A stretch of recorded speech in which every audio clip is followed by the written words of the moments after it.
it's TK422, and welcome back to another episode of... What's the name of the show again? Welcome back to Trooper's Kitchen. Last week we celebrated Stormtrooper Day. Today, happy May the 4th.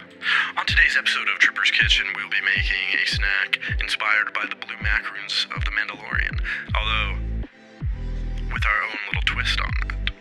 These aren't going to be blue macaroons, so grab your cookies and cream, or some people call them Oreos, and let's get started. We'll also need, just like last week, white chocolate, or, in our case, almond bark. And as always, sprinkles are optional. And don't forget blue food dye, or go crazy. Do green, or any color you want.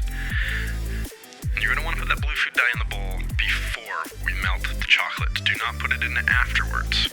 Some food dye does okay afterwards, but others do not, and it can mess up the texture of the chocolate. And what you're going to want to do is you're going to want to put in a couple pieces of almond bark at a time, microwave it for 30 seconds, stir it around, microwave it again for another 30 seconds, then add some more chocolate and get stirred around.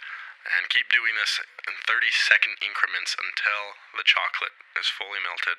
Okay, so what we're going to want to do is open these bag of Oreos. My assistant joked earlier that I should have these pre-open. There we go. Okay, it's hard in these gloves.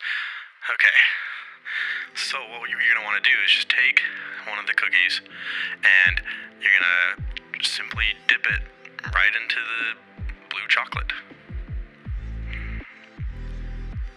And we're going to roll it over. Make sure it's smothered in chocolate. Be very generous, because your party guests will love you.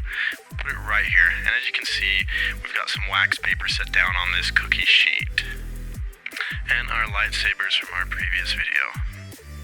Thank you for joining me, TK422, on another episode of Trooper's Kitchen. May the Force be with you.